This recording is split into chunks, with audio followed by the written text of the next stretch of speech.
I should have known something was wrong when I saw Mark's expression during the wedding toast.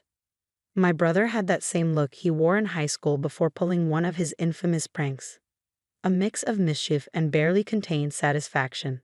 And now, he announced, tapping his champagne glass, a special presentation for my dear sister Emma and her new husband. The crowd of 200 guests turned their attention to the large screen we'd set up for wedding photos. My name is Emma Chen, and at 29, I was celebrating what should have been the happiest day of my life. Instead, it became the day my family's darkest secret came crashing down around us. Mark clicked his remote, and grainy footage filled the screen. I found this while cleaning out Dad's old storage unit, he said, his voice carrying an edge I'd never heard before. Thought everyone should see it. The timestamp read June 15, 1993, 3 months before my birth.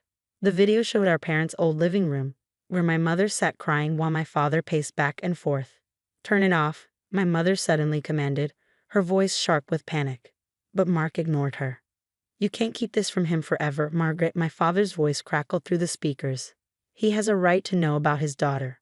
The room fell silent. My husband James grabbed my hand as we watched my mother shake her head frantically on screen. "No one can ever know, Richard," we agreed. "Emma is ours. That's all that matters."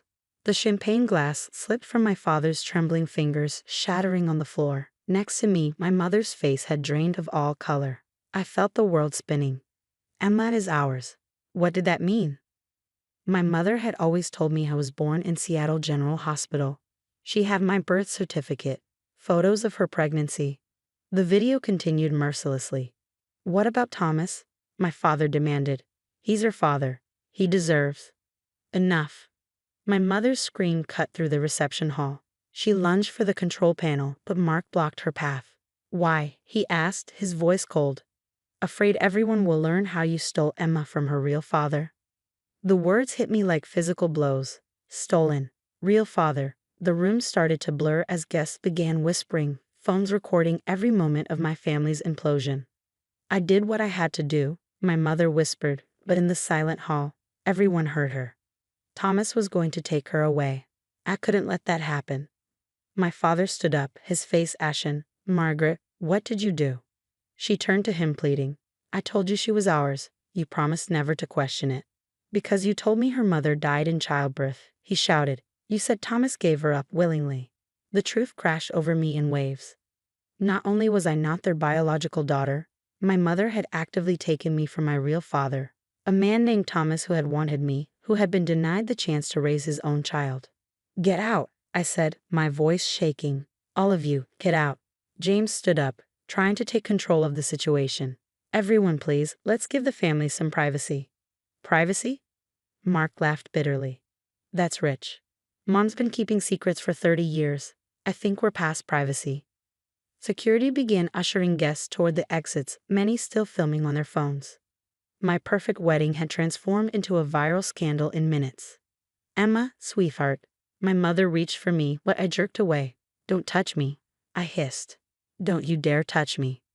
My father hadn't moved, still staring at my mother like he was seeing a stranger. "All these years," he whispered.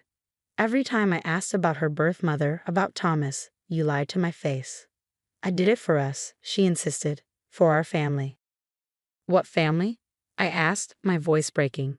Everything I thought I knew about myself is a lie. Who am I, really? Who is Thomas? What happened to my birth mother? Mark stepped forward, holding up a manila envelope. "I found more than just the video, Emma.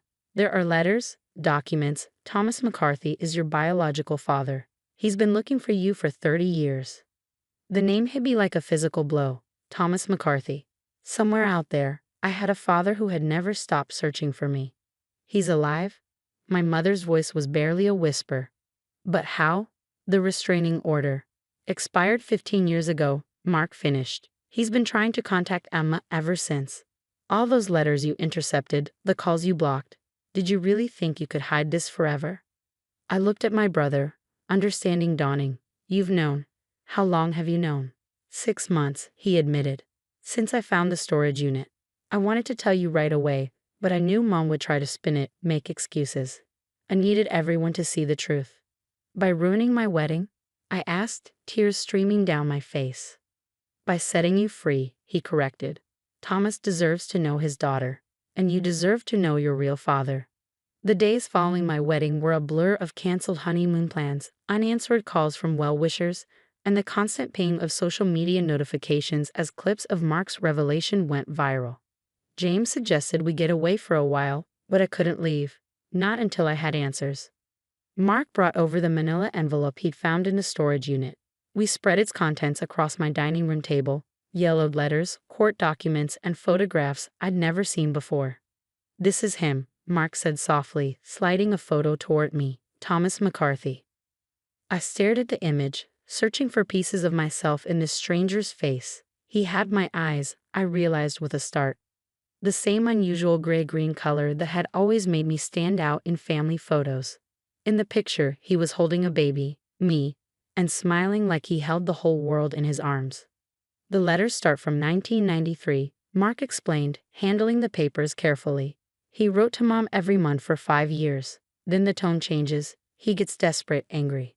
That's when he tried to fight legally." I picked up one of the letters, dated December 1998. "Margaret, please, she's my daughter. I've respected your wishes, stayed away as you demanded, but she deserves to know the truth. Sarah would have wanted her to know." "Sarah," I whispered, "my birth mother." Mark nodded grimly. "Sarah Mitchell. She and Thomas weren't married, but they were engaged. According to these documents, she died shortly after giving birth to you, complications from preeclampsia. But how did Mom end up with me? If Thomas was there, if he wanted me." "That's where it gets complicated," Mark said, pulling out a stack of legal papers. "Mom was Sarah's nurse at the hospital. When Sarah died, Thomas was devastated. Mom offered to help with the baby, you, while he grieved. She used her position at the hospital to gain his trust." My hands shook as I read through the court transcripts. My mother, Margaret Wilson, RN, had been investigated for falsifying hospital records.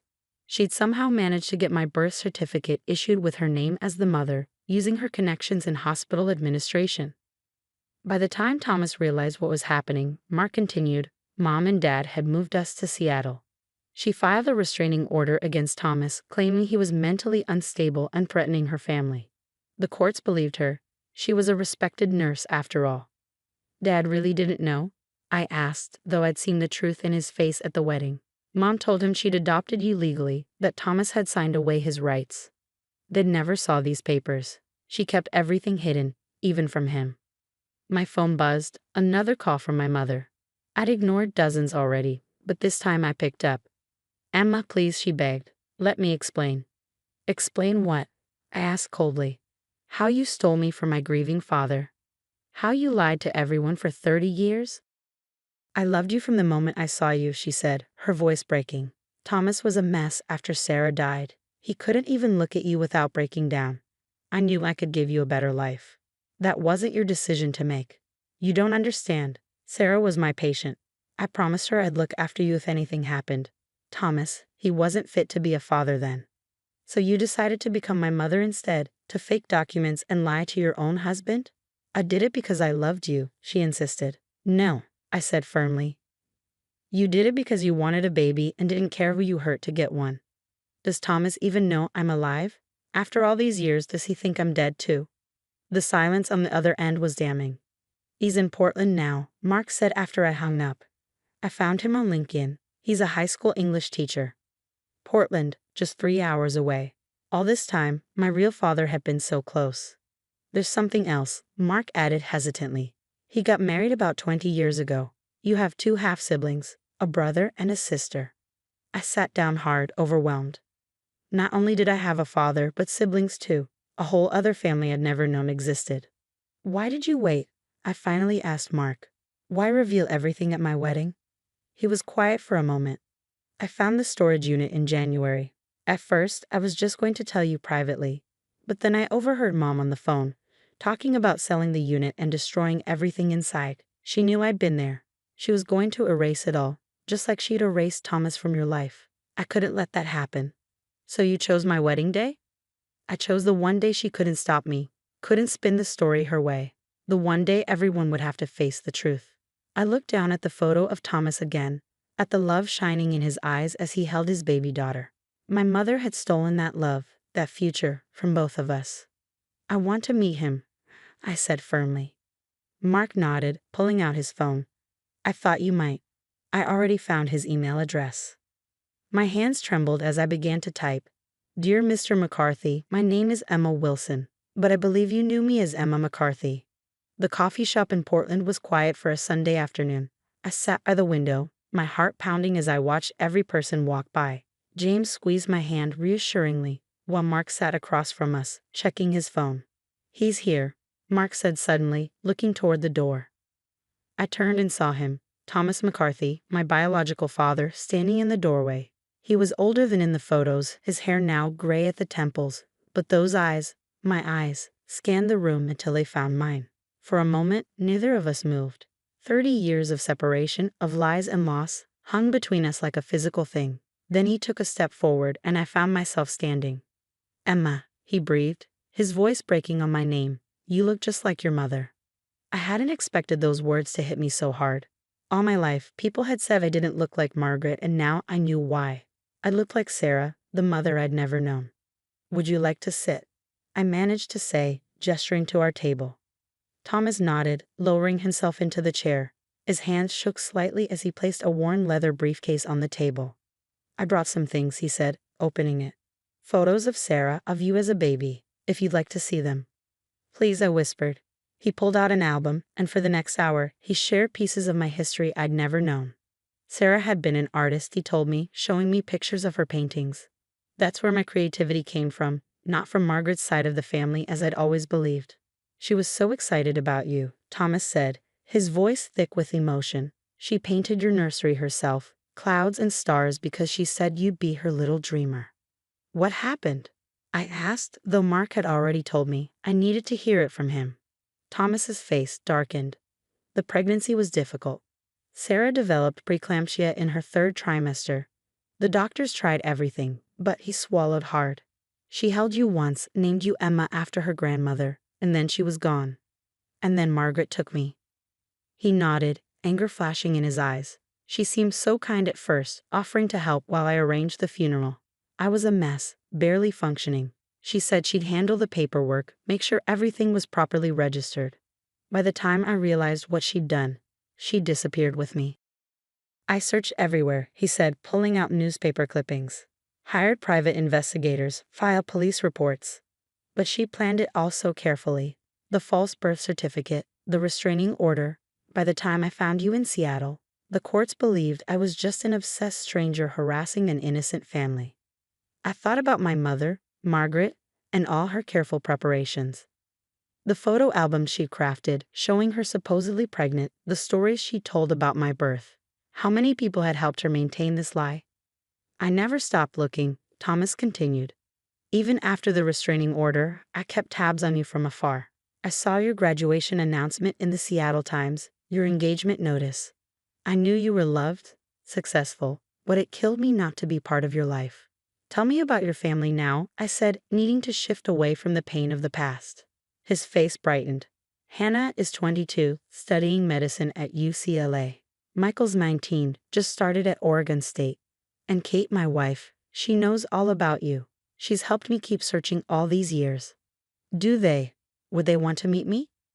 They're actually here in Portland, he admitted. At our house. They wanted to give us space for this first meeting, but they're hoping you might come for dinner.